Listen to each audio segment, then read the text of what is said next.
This was ours. We ruled this land. We owned the night. But man rose up against us. We were overthrown.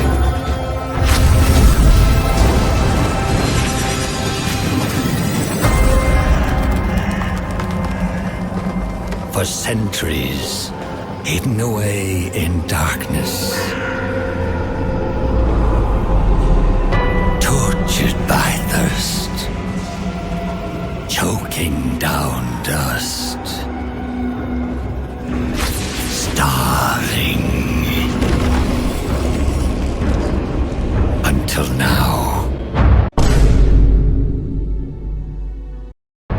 Our hunt begins again.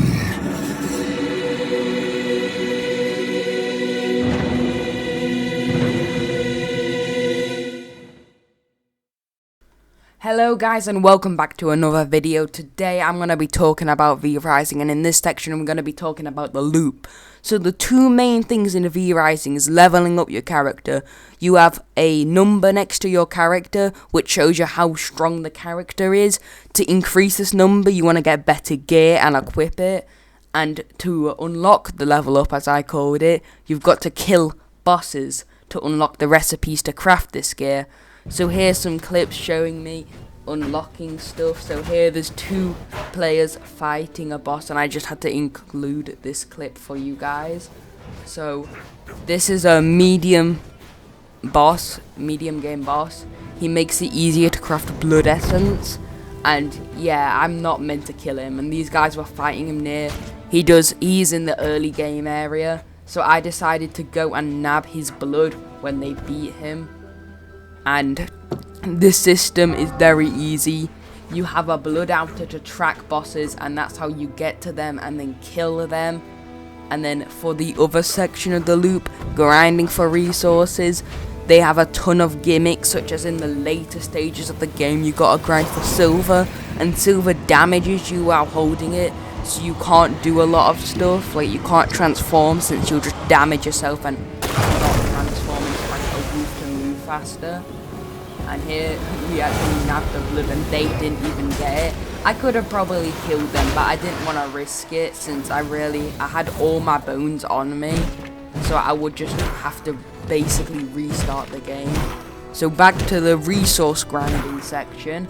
Here it's as simple as hitting resources, but later on in the game it has a ton of cool gimmicks such as garlic and silver. So it's a pretty good gameplay loop. Winter's come early. Be prepared.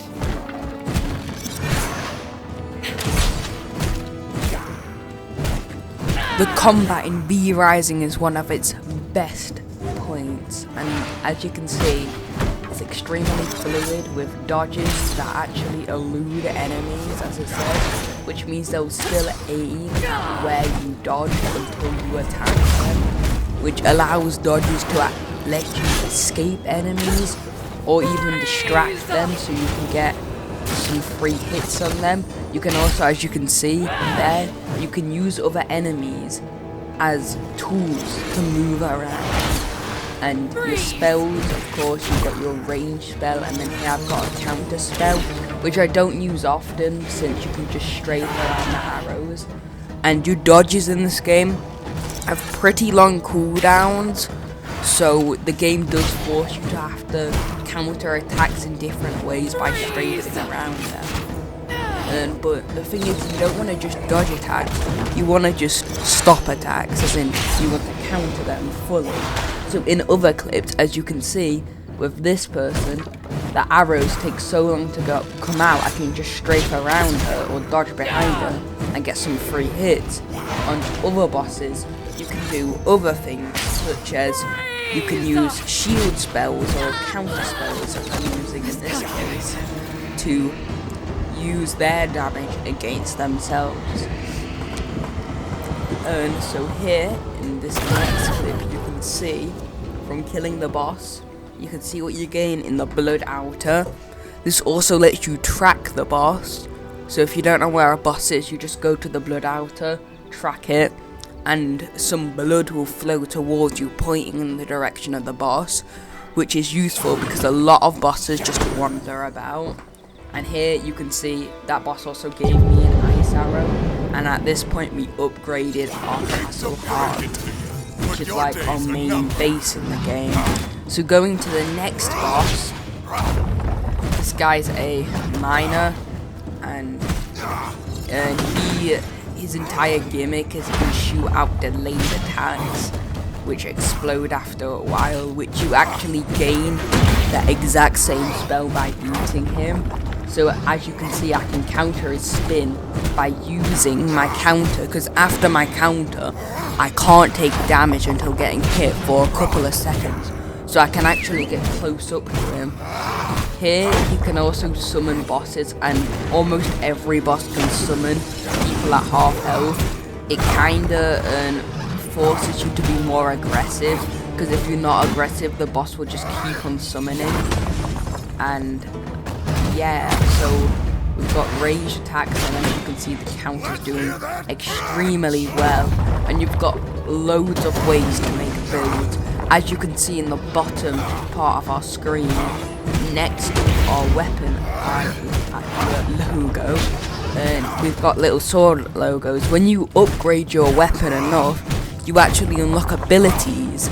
So with a mace, you can actually do a backflip hit that can be used for movement and an attack.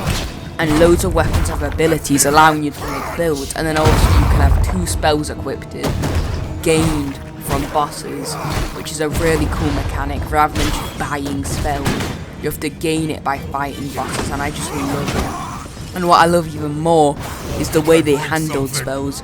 Overall, I hate the mana systems. I think it's really annoying for a spell to have a cooldown on top of a mana system.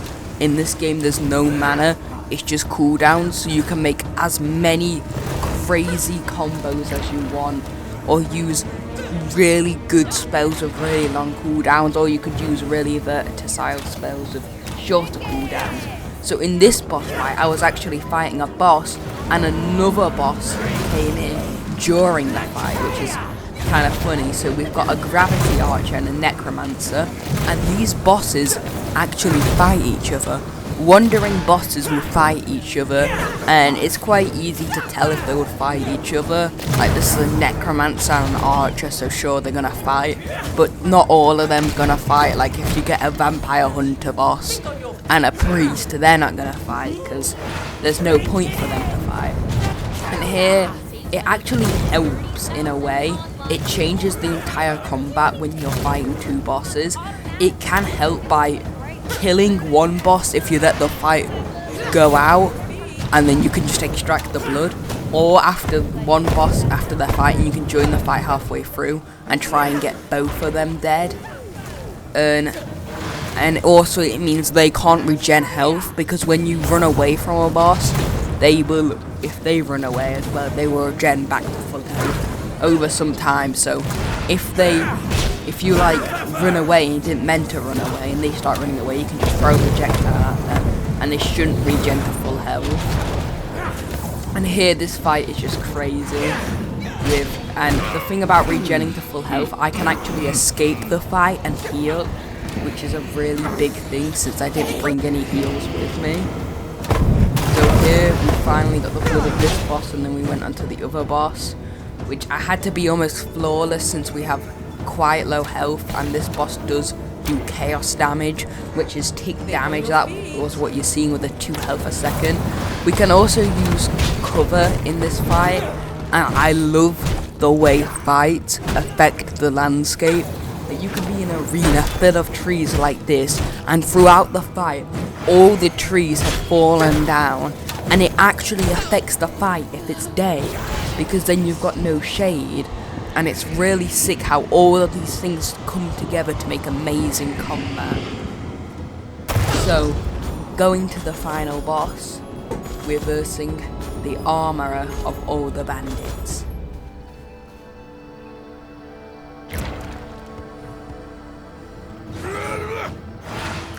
So this boss as a gimmick, and a lot of bosses have gimmicks, but usually they're not so big that the boss is centered around the gimmick.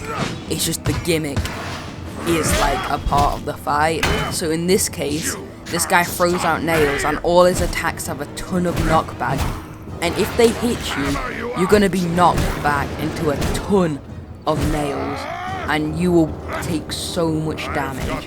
And throughout the fight, he throws out more and more nails, as you can see. So what you need to do is, in the four corners of the boss arena, there's actually armor, and by equipping this armor, you become immortal but can't attack. As you can see here, I equip it, and you've got to run over the nails to destroy them, which is just a really cool concept. And the game usually teaches you these gimmicks before the boss fight. For example, around this camp there was a ton of armor that you'll probably try on to see what it does, and then it just works. So here again, he uses similar attacks to the armor, and I can counter them in the same way, which is a really cool way you can actually gain experience through the game. And the game is very reliant on your skill and your armor level. The way I see it is, if a boss is not on the blood outer, you shouldn't be fighting them, but if they are, you can beat them and you should try, and the rest is up to you on getting good. The bosses have easy attacks, and it always feels like if you die, it's your fault and it's not the game's fault. That's it for the combat. We're now going to go to the next section of the video.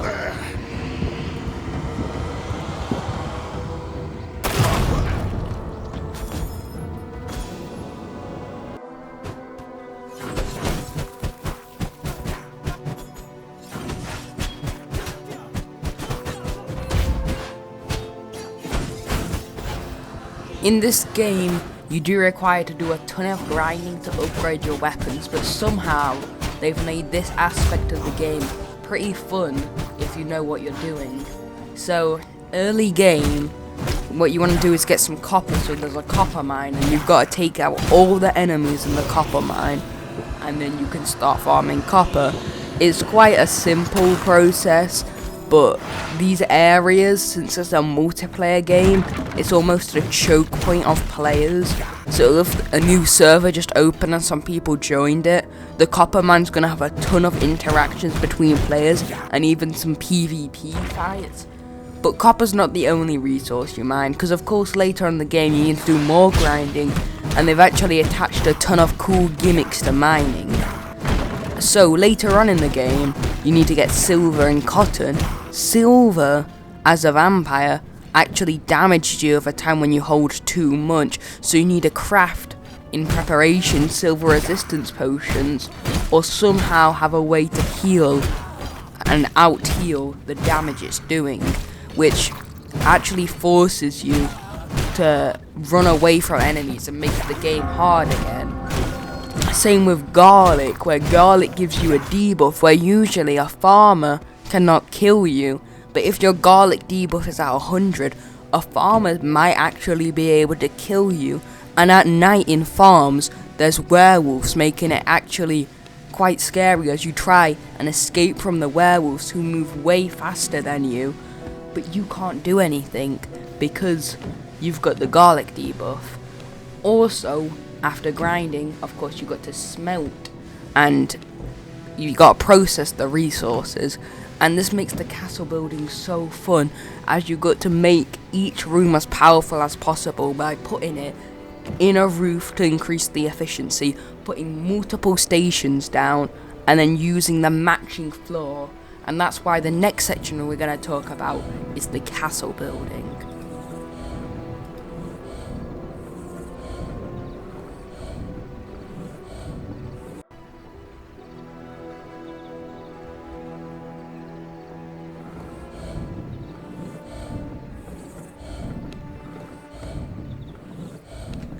In V Rising, your castle is your main base. It's where you sleep when you log off, and it's where you craft all your upgrades, and it's where you can turn resources into other things. So your base is essential, and to build a base, First of all, you build a castle heart, which has to be constantly fed blood, and I'll show you at the end of this segment what happens if you don't feed it blood. So, with your base at the start you have wooden walls, and quite early on you unlock stone walls. As you can see throughout these clips, my base actually gets bigger and bigger, and with stone walls you're much more defended and only can be sieged by a siege golem, so it's pretty hard for anyone to kill you at this stage unless they're end game, and you feel pretty safe in your base. And also, when you fill in the floors, you actually get a bonus to all your crafting stations, and this encourages you to, of course, build an actual castle. And even the game encourages you to build it on hills, since hills are easier to defend. So in like pictures of vampire castles, they're always on hills, and you kind of live up to this standard of vampire castles. You also can change the floor, and depending on what the floor is, you upgrade the stations in that room. For example, a forge floor will upgrade anything linked to a forge. So once to make your castle, you want to break it up into rooms, and then you can make a massive, awesome castle, and you can upgrade your heart to make your castle bigger and bigger.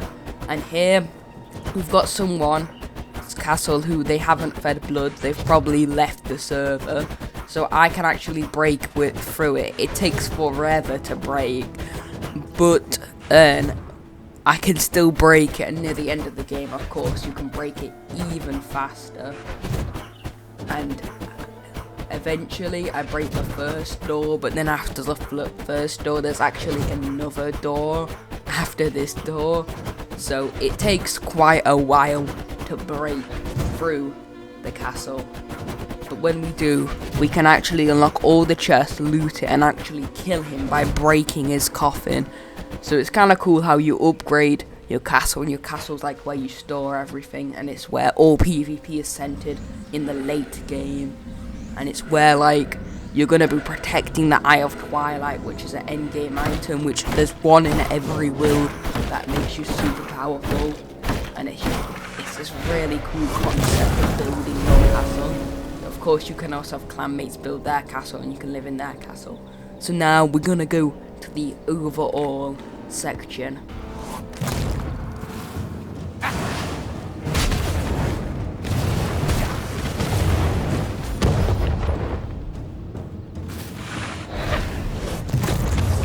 Overall, I would definitely recommend to get this game if you haven't, and the progression is extremely good throughout the game. As you can see from this clip, to progress, you actually gotta complete some steps, such as to kill the Bandit King to unlock iron stuff. You've got to kill this trickster with bombs to unlock bombs to break into his fort. And the reason you know that is if you track him too early and go to his fort and hit it and try and break in, it says this requires an explosive, and this guy's literally called the fire starter. So of course he's got explosions. Unlocking magic is so fun in this game, and I love just using the spells that the bosses use, and it just makes you feel really powerful. And you get that sense of being a vampire lord by just destroying normal units. And these bosses, these big fights, it feels like an even fight where they've got tricks up their sleeve. Sometimes they've got magic, sometimes they've just got really powerful weapons. And then there's you, who has tricks up your sleeve that is magic. It feels like two boss fights, and you are one of the bosses fighting during this fight.